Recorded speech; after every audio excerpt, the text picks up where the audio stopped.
Salve, salve, salve, galerinha do Instituto Santa Terezinha do 8º ano. Tudo bem com vocês? Aqui é o professor Levítico, com a graça de Deus, para mais uma manhã de estudo, para mais uma manhã de reflexão e de muito conhecimento. Desejo que o amor do Pai e a comunhão do Espírito Santo esteja com cada um de vocês. Que vocês venham ser conduzidos, agraciados, abençoados e iluminados pelo Espírito de Deus. Meus filhos, dando aí continuidade ao nosso livro, volume 4, hoje nós vamos trabalhar a segunda aula deste livro, não é? Então, nós vamos trabalhar hoje página 7 e página 8, e vamos trabalhar, não é, em relação às regras. Regras para quê, professor, não é? Para que ter regra na sociedade, tá? Vamos discutir esse tema. Mas antes da gente retomar, não é, o nosso estudo de hoje, vamos relembrar o que trabalhamos na nossa aula passada, na nossa primeira aula, que trouxe lá a temática, não é, viver com ou conviver, não é, com os outros, conviver com os diferentes, né, conviver em sociedade. Então tratamos do tema da convivência e vimos lá naquela aula a diferença entre regras e leis, não é?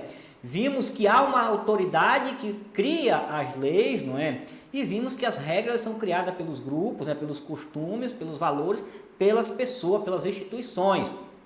E há uma diferença entre autoridade e autoritarismo, não é? Então, a autoridade, não, ela quer o nosso respeito, né? Ela é alguém que exerce uma função, não é? O autoritarismo é aquele que não tem abertura, aquele que não escuta, né? Se acha o dono da verdade ou da razão e muitas vezes acaba, não é, até passando por cima do nosso direito, passando por cima, não é, das regras. Muitas vezes ele acha que ele é a própria regra, ele acha que ele é a própria lei, né? Então, há uma diferença entre quem é autoridade e uma pessoa autoritária, tá? E aí nós discutimos lá nessa página de vocês 3 daquela aula o pensamento de Platão e o pensamento de Thomas Hobbes, não foi? Então nós vimos lá que o Platão ele retoma o mito de Epimeteu, não é? E Prometeu com Zeus, e ele vai explicar que foi a partir desse mito que surgiu, não é? Vai explicar o surgimento da política, o surgimento da organização social de uma população que vivia no caos, vivia no conflito, né? Então a política, ela organiza a vida em sociedade através das leis, através das regras. E vimos o mesmo também exemplo do pensador Thomas Hobbes, não é, que vai voltar ao estado de natureza e vai mostrar nesse estado de natureza existia, não é, imperava a guerra de todos contra todos, a lei do mais forte, não é? Então os homens, pelo medo, eles se levaram a abrir mão de parte da sua liberdade, né, que era uma liberdade absoluta, para ter uma liberdade parcial, mas a garantia de sobrevivência protegida pelo soberano, pelo Leviatã. Então, foi isso que discutimos naquela aula, tá? Então, hoje nós vamos aí trabalhar a nossa página 7 e página 8 e vamos fazer a leitura do primeiro texto para virmos a discutir, a pensar, não é? A interpretar esse texto de hoje e vamos tirar o que seja essencial e fundamental para o nosso crescimento intelectual, moral e humano. Regras para quê? A convivência humana é um tema filosófico de grande importância. Você sabia que, por exemplo, que certos filósofos nos definiram como seres sociais e políticos por natureza? Um exemplo das definições do ser humano como ser social e político aparece na antiguidade grega, como mostra a célebre afirmativa: o homem é um animal político, presente na obra de Aristóteles. Outro exemplo aparece na modernidade, exemplo na obra O Espírito das Leis, de Montesquieu, que afirma: o desejo de viver em sociedade é para os homens uma lei natural. Essa concepção permanece em voga no pensamento contemporâneo, como ressalta a seguinte citação do filósofo político González Pons, que ele diz: o ser humano é social por natureza e necessita dos demais, desde o seu nascimento até o fim da vida. Os seres humanos não são completos e se lhes falta a relação com os outros, sua dimensão grupal é básica para desenvolver-se completamente. Reflita um instante sobre essas definições, perguntando-se o que elas têm a ver com a sua própria vida. Talvez você não se identifique logo com as expressões utilizadas, supondo que a vida social pertence apenas às pessoas ricas ou famosas, e a vida política apenas aos governantes. Mas o que os filósofos quiseram ressaltar com essas definições é o fato de que nenhum ser humano sobrevive em total isolamento, nem em total desordem. Para alguns pensadores, isto teria levado os nossos ancestrais a se reunir formando grupos como famílias, comunidades e sociedades. Ademais, foi preciso estabelecer regras e autoridades que organizam a convivência entre os seus membros, dando início a um modo de vida marcada pela convivência e pela presença de regras nos mais diversos contextos.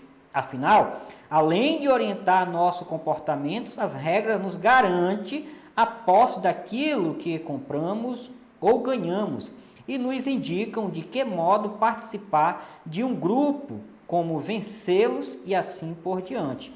Então, é provável que as regras estejam presentes até mesmo nas situações em que você se sente mais livre e descontraído. Você já havia pensado nisso, meus filhos? Meus filhos, é regra para quê? É a pergunta que está logo no início do nosso capítulo de hoje, não é? As regras, meus filhos, ela tem inúmeras, não é, funções, ela tem inúmeras utilidades na vida, na convivência, na existência humana. São as regras, meus filhos, que organizam de modo especial as famílias. Tá? Não existe família sem regras. Todas as famílias têm as suas regras próprias, não é? A regra de uma família não é a regra de todas as famílias. Cada família elabora a sua própria, não é? Como ela quer que os membros delas sejam, não é, participativos, eles convivem, não é, entre a família. As regras são elas que organizam a sociedade, tá? Toda sociedade tem regras. Não existe sociedade sem regras, seja ela pequena. A sociedade pequena ou uma sociedade maior, não é? Em quantidade, existe regra. As regras são elas, meus filhos, que organizam a sociedade.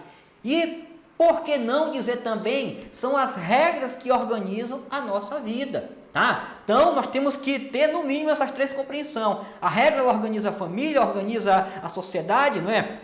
Organiza a comunidade e a regra organiza a nossa vida. Existem regras para tudo. Não é? Para tudo existe regras. E é importante nós relacionarmos de que os pensadores que trabalhamos, que citamos nesse material, não é? Eles tratam nós como seres sociais, por natureza, não é? Sociais, seres sociais e políticos por natureza, como é a questão do pensamento de Aristóteles.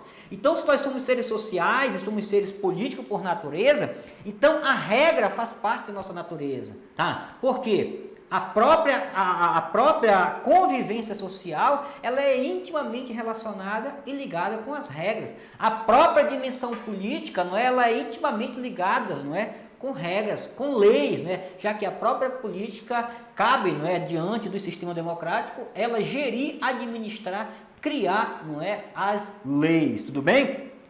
E aí, meus filhos, também citando ainda, não é, um grande pensador, representante das leis, que é o Barão de Montesquieu, ele vem dizer, não é, que o desejo humano, né, de conviver em sociedade não só é uma parte da nossa natureza, mas é uma lei natural. A frase que ele diz, não é? O desejo de viver em sociedade para os homens é uma lei natural. Se é uma lei, meu filho, significa o quê?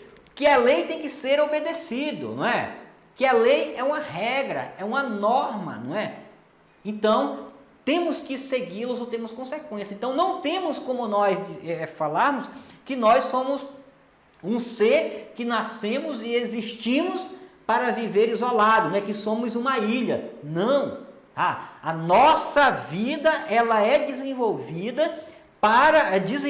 com o outro, não é? E para os outros. Então, nós vivemos, não é, felizes e nos realizamos e nos completamos em sociedade, no meio dos outros. E aí, o terceiro autor que citamos aí do material de vocês, não é?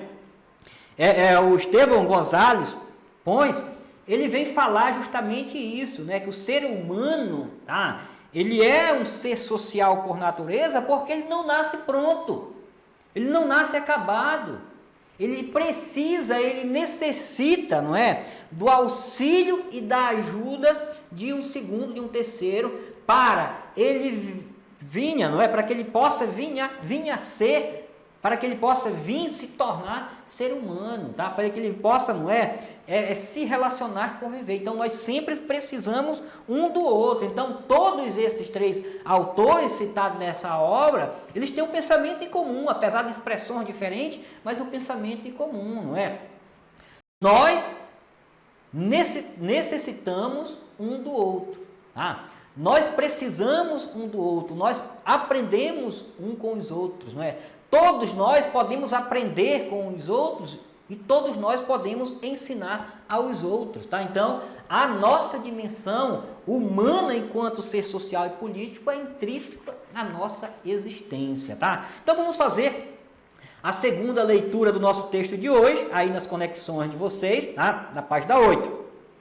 Você já se perguntou quais os objetivos das regras que nos cercam e que funções elas desempenham em nossas vidas? Para falar sobre isso, a professora Maria Helena Pires Martins, da cidade de São Paulo, apresentando exemplos e explicações, recorre ao contexto de um jogo mundialmente apreciado, o futebol. Por que tenho de fazer isso? A vida em casa, com a família, a vida na escola e mesmo a vida no lugar onde trabalhamos é mais ou menos como um jogo de futebol. Existem determinadas regras a que, se precisamos, né, obedecer. No jogo de futebol, como na vida social, é necessário que a convivência entre os jogadores seja amistosa, uma vez que vão jogar como um time, como um conjunto em que o bom desempenho de cada um vai depender da ajuda dos outros. Vamos tomar como exemplo as vezes em que o jogador passa a bola a um companheiro.